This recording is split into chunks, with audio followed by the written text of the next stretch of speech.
먼저 1절 같이 한번 읽어보도록 하겠습니다.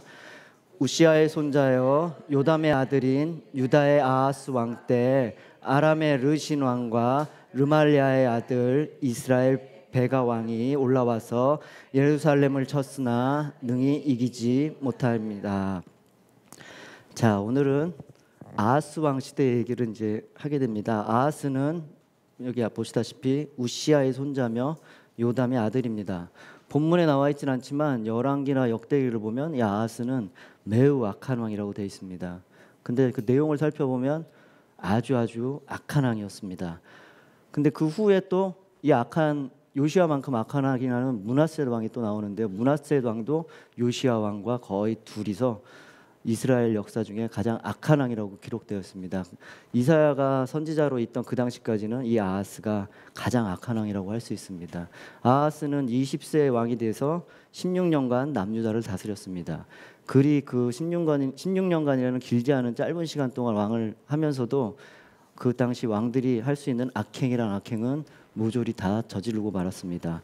먼저 악한 왕들의 기본인 산당을 지어서 이방신한테 제사를 드리는 것은 물론이고 몰렉에게 아들을 불살라서 바치는 그런 이방인들이 하는 그런 일들까지 하였고, 심지어 예루살렘 그 성전 뜰에다가 이방 신전의 모양을 그대로 따다가 갖다 놓고 그곳에서 예배를 드리기까지 한 아주 악한 행동을 일삼는 왕이었습니다.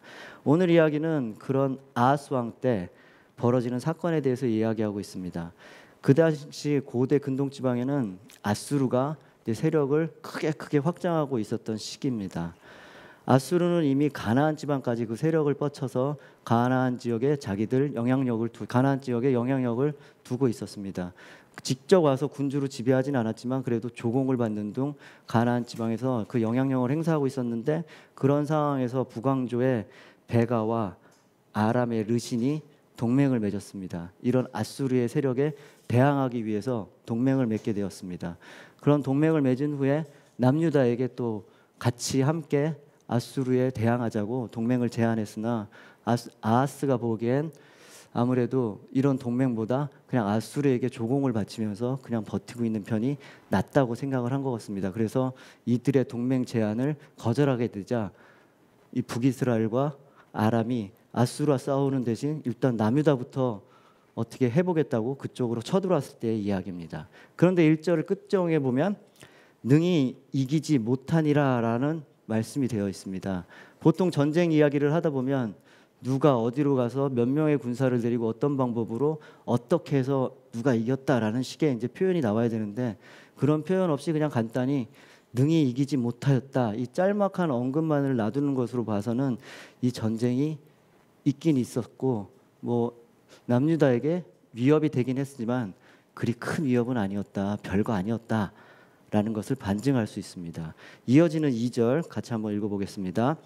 어떤 사람이 다윗의 집에 이르되 아람이 에브라임과 동맹하였다 하였으므로 왕의 마음과 그의 백성의 마음이 숲이 바람에 흔들림 같이 흔들렸더라.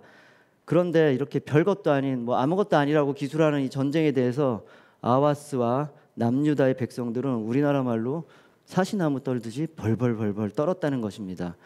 아수르에 대항하는 동맹에 함께하지 않는 대신 아수르에다가 엄청난 양의 금과 은을 바치고 이제 아수르가 있기 때문에 나는 안전하다라고 생각했지만, 실제로 막상 또 위에서 북이스라엘과 아람이 쳐들어오니까 그 마음이 숲에 바람이 흔들리는 것 같이 사시나무 떨듯이 마음이 흔들렸다는 것입니다. 그런데 여기 2절을 보면 처음 시작하는 부분에 있어서 다윗의 집이라는 표현이 있습니다. 어떤 사람이 다윗의 집에 알려 이르되라고 되어 있습니다. 보통 그냥 남유다에게 이르거나 아하스에게 이르거나 이렇게 표현해도 될 텐데, 구태여 다윗의 집이다라는 표현을 쓴 것은 여기는 무슨 의미가 있는 것 같습니다. 우리는 그 의미에 대해서 좀 살펴보기를 원하는데요. 다윗의 집이라는 표현은 몇 가지 의미를 갖고 있는 것 같습니다. 다윗 왕조하면 그 당시 고대 근동, 다윗이 왕으로 있었을 때는 그 이스라엘이 고대 근동에서 아주 큰 세력을 확보하고 있었습니다. 그 영향력도 대단했습니다. 아주 큰 강대국이었는데 세월이 흘러 다윗의 자손들이 이제 왕이 돼서 아하스 시대에 이르기에는 그 고대 근동의 그 자기들 밑에 있던 나라들 또 심지어 나라가 분열되어서 두 개로 쪼개져서 그 북아군과 아람이 오히려 이제 그 이스라엘을 공격하러 온다는 것입니다. 이게 바로 역사적 아이러니를 설명하기 위해서 다윗의 집이다 그렇게 표현한 것 같고, 또 하나의 표현, 또 하나의 생각으로는 다윗의 집, 다윗의 왕조 이렇게 표현하면 하나님께서 다윗에게 강성한 나라를 주시고 하나님 앞에서 영원히 보존되며 다윗의 왕위가 영원히 견고하리라는 그 사무엘 하에 그 하나님의 언약, 다윗 언약을 떠오르게 됩니다. 그런데 지금 바로 이 다윗의 집이 하나님의 언약이 있음에도 불구하고 이 아하스가 그런 굳건한 하나님의 언약을 생각하지 못하고 벌벌 떨고 있다는 그 사실을 가지고 조롱하기 위해서 다윗의 집이다 라고 표현하고 있고, 이 다윗의 집이라는 표현을 들었을 때 그 아하스는 우리 조상 다윗 때 하나님께서 언약하신 그 언약을 떠올리라 라고 경고하는 표현인 것입니다. 이러한 상황에서 하나님께서는 이사야를 통해서 아하스에게 하나님의 말씀을 전하게 됩니다. 3, 4절 함께 읽겠습니다. 3절 읽겠습니다. 그때 여호와께서 이사야에게 이르시되 너와 내 아들 스알야습은 윗모 수도 끝 세탁자의 밭 끝길에 나가서 아하스를 만나 그에게 이르기를 너는 삼가며 조용하라. 르신과 아람과 르말랴의 아들이 심히 노할지라도 이들은 연기나는 두 부지깽이의 구루터기에 불과하니 두려워하지 말며 낙심하지 말라. 이사야가 아하스를 만나러 가는 길에 스알야습이라는 특이한 이름을 가진 아들을 함께 데리고 가라고 합니다. 스알야습은 원문을 그대로 해석해 보면 남는 자는 돌아온다라는 뜻입니다. 회개하고 이 어려움을 이기는 자는 돌아온다라는 뜻입니다. 근데 남는 자가 있으려면 원래 심판이 있어야 되는 것입니다. 심판이 있어야 남는 자가 생기게 되는 것입니다. 원래 그래서 이 이름에는 심판이 전제되어져 있는 것입니다. 심판이 있지만 남는 자는, 그 심판이 이기는 자는 구원을 받는다는 것입니다. 그런데 그것을 또 뒤집어 생각해 보면 남지 못하는 자는, 이기지 못하는 자는 구원을 받지 못한다라는 아주 무서운 심판의 이름이기도 합니다. 스알야스. 고대 이스라엘 사람들은 이 이야기를 들었을 때 딱 알아들었을 것입니다. 이사야가 스알야습을 데리고 간다.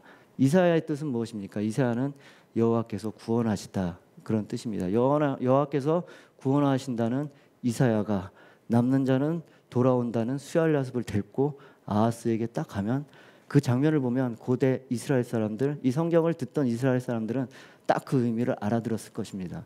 여호와께서 구원하십니다. 심판이 있지만 이기는 자는 다시 돌아오게 됩니다 라는 의미를 갖고 나타났습니다. 이 이야기를 아하스가 알아들었으면 좋았을 텐데 영적으로 어두운 아하스는 이 이야기를 잘 못 알아들었을 것 같습니다. 저는 이런 이름들에 관한 이야기를 하다 보면 영화가 한 편이 생각납니다. 여러분 혹시 보셨는지 모르겠는데 좀 예전 영화인데 늑대와의 춤이라는 영화가 있었습니다. 이 예와 딱 맞진 않지만 저는 항상 이상하게 이런 부분들을 읽다 보면 꼭 이 영화가 생각나서 말씀드리고 싶었습니다. 늑대와의 춤이라는 영화는 그 케빈 코스트라는 사람이 주연한 영화고 감독한 영화인데, 여기서 늑대와의 춤은 그 주인공의 이름입니다. 처음에 그냥 제목만 봤을 때 이게 무슨 뜻인지 몰랐는데 영화를 보시면 그 주인공 백인이 늑대와 너무 잘 놀고 있으니까 인디안이 보고 이름을 붙여준 겁니다. 늑대와의 춤을. 그러니까 뜻은 늑대와 잘 노는 사람이다 그런 뜻이었습니다. 그리고 인디안 중에 또 아주 용감한 인디안이 있었는데 그 이름이 머리에 부는 바람입니다. 그 머리에 부는 바람, 그렇게 딱 얘기하면 이게 무슨 뜻인지 모르겠는데 머릿속에 바람이 지나갈 정도로 엄청나게 용감하고 전쟁터에 나가면 막 바람이 일어날 정도로 뛰쳐나간다 그런 뜻인 것 같습니다. 그리고 아주 영리한 추장이 한 명 나오는데 추장의 이름은 10마리의 곰입니다. 우리가 생각보다 그 곰이 우리가 생각하는 것보다 훨씬 더 영리하다고 합니다. 그 영리한 곰이 10마리나 있다는 의미는 그 추장이 엄청나게 영리하고 현명하다는 의미를 주고 있는 것 같습니다. 우리는 그 영화를 볼 때 그런 의미를 잘 몰랐지만 인디안 자기들끼리는 그 이름을 알기 때문에 그렇게 이름을 붙였을 것입니다. 이거와 마찬가지로 이사야가 스알야습을 이렇게 딱 데리고 가는 것을 보면 그 말을 알아들은 그 고대 이스라엘 사람들은 그 의미를 딱 알아듣고 그 의미를 못 알아듣던 그 아하스를 되게 안타까워했을 것입니다. 좀 제발 좀 그 말을 알아듣고 좀 돌아왔으면 좋겠는데 그러면서 우리는 어떻게 해야 되겠다. 우리는 하나님 말씀을 듣고 하나님이 구원자이시다. 이 심판이 있으나 어렵지만 이것을 이기면 돌아온다라고 결단하는 아마 시간이 되었을 것입니다. 그러한 아하스에게 하나님께서는 이어지는 4절에서 아주 친절하게 행동 지침에 대해서 얘기해 주시고 계십니다. 4절을 보면 먼저 2가지 하라라는 말씀과 2가지 하지 말라라는 말씀이 나옵니다. 먼저 하라는 것은 삼가고 조용히 하라는 것입니다. 삼가다라는 말은 원래 의미가 자기 자신을 지킨다라는 말로 경거망동하지 말고 신중하게 행동하라는 것입니다. 속된 말로 나대지 말라는 것입니다. 네 뜻대로 왔다 갔다 하지 말고 가만히 기다리면서 신중하게 행동하라는 것입니다. 그러면서 조용히 하라는 그 히브리어 단어는 샤카트입니다. 평화롭고 안정된 상태에서 조용한 마음을 의미하는 것입니다. 삼가고, 그래서 이 말을 정리해 보면 삼가고 조용히 하라는 것은 함부로 나대지 말고 경거망동하지 말고 평안하고 조용한 마음으로 하나님의 도움의식을 간구하라 라는 뜻입니다. 이 말은 이집트에서 탈출해서 홍해 앞에 딱 도착했을 때 뒤에 이집트 군대가 쳐들어오는 거 보고 우리는 이제 죽었구나 라고 막 벌벌 떨던 그 이스라엘 백성들을 떠오르게 합니다. 그때 모세를 통해서 하나님께서 잠잠하라라고 명령을 하셨습니다. 그 명령과 같은 맥락에서 이 의미를 받아들일 수 있습니다. 그리고 이어서 2개 하지 말라는 명령이 나오는데요. 바로 그것은 두려워하지 말고 낙심하지 말라는 것입니다. 매우 두렵고 낙심하여 벌벌벌 떨고 있는 아하스로 하여금 더 이상 두려워하지 말고 겁먹지 말고 하나님만을 의지하도록 이끌기 위한 하나님의 친절한 권면이신 것입니다. 이 두려워 말라 떨지 말라라고 하시는 이 말씀은 여호수아가 이제 모세가 죽고 나서 가나안에 입성하기 직전에 과연 내가 이 일을 잘 감당할 수 있을까, 수행할 수 있을까라고 많이 걱정했을 때 그때 하나님께서 강하고 담대하라. 강하고 담대하게 내 말을 지켜 행하라. 그러면 모든 일을 다 할 수 있을 거라고 하신 그때의 그 말씀이 떠오릅니다. 두려워 말고 떨지 말고 강하고 담대하게 이 일을 행하라라는 하나님의 권면인 것입니다. 비록 르신과 베가가 아무리 심하게 노할지라도 그들은 연기나는 두 부직갱이에 불과하다는 것입니다. 여러분들은 부직갱이가 뭔지 아십니까? 예전에 아궁이에 부직갱이라는 것은 불이 좀 잘 붙으라고 이렇게 긴 막대기로 불을 이렇게 뒤집던 그것이 바로 부직갱이입니다. 이렇게 불을 붙이다 보면 부직갱이 이렇게 꺼내 보면 여기 연기도 좀 날 때도 있고 부직갱이 끝에서 까맣게 좀 탈 때도 있고 여기 불이 좀 붙을 때도 있습니다. 그러나 우리는 그걸 보고 당황하지 않습니다. 이렇게 손으로 툭 치거나 이렇게 하면 바로 툭 꺼지는 것을 저희들은 알 수 있습니다. 바로 르신과 베가가 아무리 화나서 와도 그 정도밖에 안 된다는 것입니다. 좀 불도 나겠고 연기도 좀 있지만 좀 위협이 되겠지만 하나님 앞에서는 여호와 앞에서는 아무것도 아니다 그 얘기하는 것입니다. 그러니까 두려워 말고 떨지 말라. 여호와께서 구원하시고 남는 자는 반드시 구원을 받을 테니 이러한 어려운 현실에 매몰되지 말고 두려워 말고 낙심하지 말고 제발 간절한 마음으로 묵묵히 하나님을 바라봐라. 바로 이 얘기를 하고 계신 것입니다. 우리 인생 가운데서도 때로는 견디기 힘든 어려운 일들을 만날 때가 있습니다. 재정적인 문제, 관계에서의 문제, 또 신앙생활에서의 문제 등 여러 가지 어려운 문제를 만날 수 있습니다. 우리는 또 그러면서 그때마다 우리는 하나님을 믿고 의지함으로 이길 수 있다고 마음속으로 다짐은 하지만 큰일도 아닌 것에 아하스와 같이 우리도 덜덜덜 떨 때가 많습니다. 또한 아수르와 같은 세상적인 방법으로 우리의 문제를 해결하려고 할 때가 있습니다. 그럴 때마다 우리는 생각해야 됩니다. 이사야가 데리고 온 스발랴스. 여호와께서 구원하신다. 심판이 있고 위험이 있고 어려운 상황이 있지만 그걸 이겨내는 자는 돌아온다. 여호와가 구원하신다. 그 말씀을 기억하시길 바랍니다. 비록 우리의 힘은 약하지만 하나님의 능력이 함께 하신다면 그 어떤 두려움도 헤쳐나갈 수 있습니다. 너는 칼과 단창으로 오지만 나는 만군의 여호와 이름으로 나아간다고 한 그 다윗의 골리앗 앞에서 두려워 떨지 않고 담대함으로 나간 그 다윗의 모습을 생각하면서 묵묵히 하나님을 바라보시고 항상 하나님과 동행하는 삶을 사시기를 주님의 이름으로 축복합니다. 이어지는 5절부터 7절까지는 하나님께서 구체적으로 이 전쟁에 왜 개입하시고 왜 구해 주어야 되는지에 대해서 말씀하고 계신데요. 같이 한번 읽어보겠습니다. 5절 말씀 읽어보겠습니다. 아람과 에브라임과 르말리아의 아들이 악한 꾀로 너를 대적하여 이르기를 우리가 올라가 유다를 쳐서 그것을 쓰러뜨리고 우리를 위하여 그것을 무너뜨리고 다부엘의 아들을 그 중에 세워 왕으로 삼고자 하였으나 주 여호와의 말씀이 그 일은 서지도 못하며 이루어지지 못하리라. 5절을 보면 아람의 르신과 북왕주의 르말리아의 아들 베가가 악한 꾀로 대적한다고 되어 있습니다. 바로 그럼 그 악한 꾀는 무엇이겠습니까? 그 꾀는 바로 6절에 나왔습니다. 남왕조인 남유다를 쳐서 아하스를 무너뜨리고 자신의 뜻대로 움직이는 꼭두각시 같은 왕 다부엘의 아들을 왕으로 삼고자 하는 것이 바로 악한 꾀라는 것입니다. 그런데 그런 악한 꾀는 7절에서 보면 결코 서지 못하며 이루어질 수가 없다고, 이루어지지 못한다고 말씀하십니다. 남유다는 바로 다윗의 자손들의 왕조로 이어져야 하는 것입니다. 아까 살펴본 대로 사무엘 하에 언약과 같이 남유다의 왕조는 하나님 앞에서 영원해야 되는 것이 바로 하나님의 언약입니다. 바로 이 언약으로 인해서 다윗의 집은 다윗의 자손 이외에 이스라엘은 다윗의 자손 이외에 누구도 왕이 될 수 없습니다. 만약 다른 사람을 왕을 세운다면 그것은 하나님의 언약을 지키지 못하게 되는 것입니다. 그렇기 때문에 이런 꾀는 결코 이루어질 수 없다는 것입니다. 하나님 보시기에 아하스가 좋게 보이지 않았을 것입니다. 아주 가증스럽게 보였을 것입니다. 심지어 싫어하셨을 것 같습니다. 그럼에도 불구하고 하나님께서는, 신실하신 하나님께서는 다윗과 하신 약속 때문에 이스라엘을 계속 구원해 나가고 계시는 것입니다. 우리는 이 장면에서 하나님의 신실하심을 볼 수 있습니다. 하나님이 신실하기 때문에 우리가 그런 하나님을 굳게 믿을 수 있는 것입니다. 만약 하나님께서 언약을 맺으시고 이랬다 저랬다 하셨다면 우리는 과연 믿지 못하였을 것입니다. 그러나 우리는 구약을 통해서 언약을 계속 이루어 가시고 언약을 지켜나가시는 걸 보시고 끝내는 예수 그리스도를 통해서 그 약속을 완성해 가시는 하나님을 볼 수 있습니다.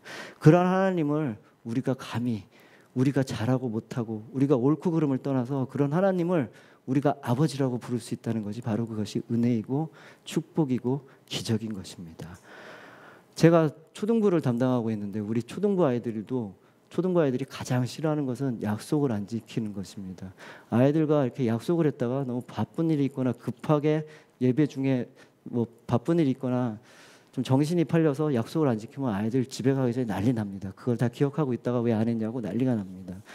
우리는 예배를 이제 찬양을 드릴 때 우리는 율동을 많이 하는데 고학년이 되면 벌써 아이들이 율동을 안 따라합니다. 절대 안 합니다. 남자애들은 거의 안 한다고 생각하시면 됩니다. 근데 그런 아이들을 어떻게든지 끌고 가겠다고 가끔 찬양을 잘하고 율동을 잘하는 아이들에게 선물을 주겠다고 아이들에게 또 이렇게 얘기를 합니다. 그래서 그러면 또 그 선물을 받겠다고 우리 아이들이 열심히 따라할 때도 있습니다. 그러고 나면 찬양이 끝나고 나면 바로 또 기도를 해야 되고 설교를 들어가야 되기 때문에 저도 까먹고 또 찬양하신 선생님도 까먹을 때가 있어가지고 선물을 못 주고 갈 때가 있습니다. 그리고 누가 잘했다고 발표를 못하고 그냥 흐지부지 될 때가 있습니다. 그럴 때면 예배 다 끝나고 집에 갈 때 누구한테 누가 찬양 왕이에요? 누구한테 선물 주셨어요? 다 물어보고 갑니다. 저희한테. 그러면 이번 주는 없었고 다음 주에는 꼭 줄게. 그렇게 약속을 하지 않으면 우리 아이들이 되게 싫어합니다. 그렇게 아이들은 약속을 안 지키는 거에 대해서 되게 민감하게 생각합니다. 또 아이들이 좀 힘들어하는 것은, 그리고 또 어려워하는 것은, 가정이나 학교에서 좀 힘들어하는 것은 부모나 또 선생님들이 이랬다 저랬다 하는 거라고 합니다.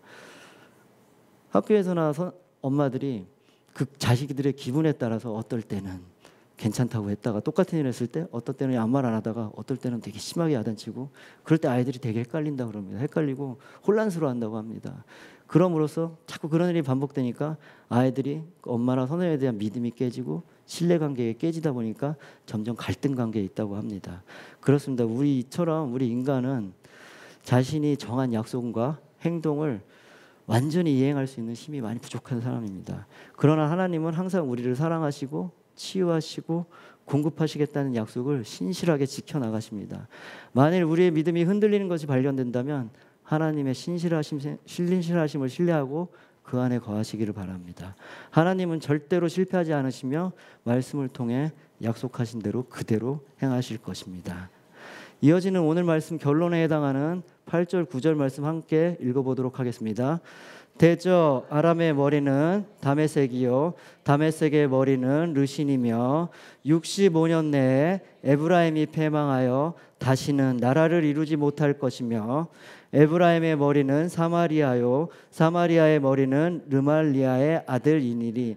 만일 너희가 굳게 믿지 않으면 너희는 굳게 서지 못하리라 하시니라. 자, 이 두 구절을 보면 반복되는 단어가 나옵니다. 바로 머리라는 단어가 반복돼서 나오는데 이 단어를 통해서 이 두 구절이 완벽하게 대꾸를 이루고 있습니다. 아람의 머리는 다메섹, 지금 아람의 수도가 다메섹이라는 의미고요. 다메섹의 머리는 르신, 즉 다메섹을 다스리는 왕은 바로 르신이라는 의미입니다.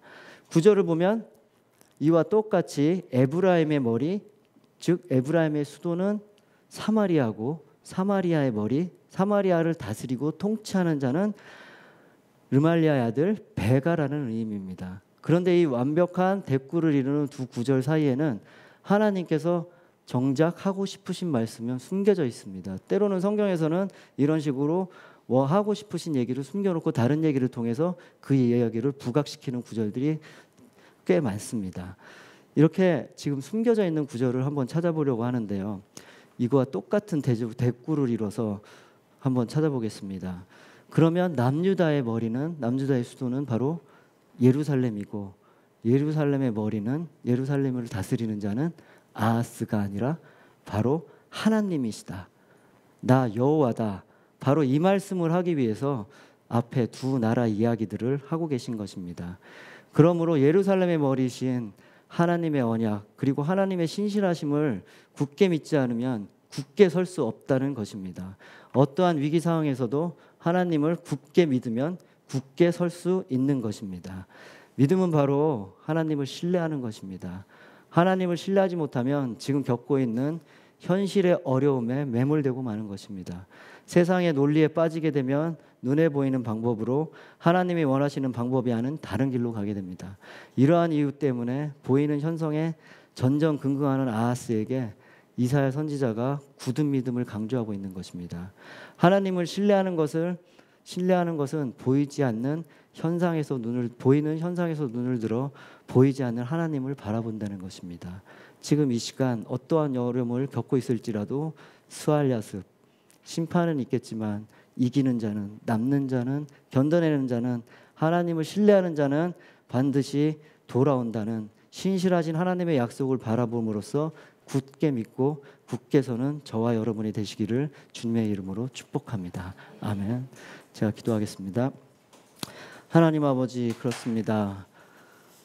심판은 있겠으나 어려운 일을 겪겠지만 그것을 이기고 그것을 돌아오는 자는 반드시 여호와께서 구원하신다는 말씀을 하셨습니다. 또한 하나님께서는 신실하게 약속을, 언약을 이행해 가고 계신 모습을 보여주셨습니다. 그런 하나님을 믿으며 나아가는 저희 믿음을 허락하여 주시옵소서. 그 믿음을 붙잡고 나아가는 저희 되게 하여 주시옵소서. 우리는 연약해서 그렇게 못하고 우리의 마음과 우리의 뜻과 이 현상을 바라볼 때가 있습니다. 그런 아하스같이 벌벌 떨고 있는 모습을 보일 때가 많습니다. 그러나 그때마다 주님 함께해 주시고 이 말씀을 깨닫게 해주시고 다시 생각나게 해주셔서 우리 인생 가운데 이사야와 스알야습을 다시 한번 만나는 은혜를 허락하여 주시옵소서. 감사드립니다. 이 모든 말씀 우리 주 예수 그리스도의 이름으로 기도합니다. 아멘. 주기도문으로 예배 마치겠습니다. 하늘에 계신 우리 아버지여, 이름이 거룩히 여김을 받으시오며 나라가 임하옵시며 뜻이 하늘에서 이루어진 것 같이 땅에서도 이루어지리라. 오늘날 우리에게 일용할 양식을 주옵시고 우리가 우리에게 죄 지은 자를 사하여 준 것 같이 우리의 죄를 사하여 주옵시고 우리를 시험에 들게 하지 마옵시며 다만 악에서 구하옵소서. 대개 나라와 권세와 영광이 아버지께 영원히 있사옵나이다. 아멘.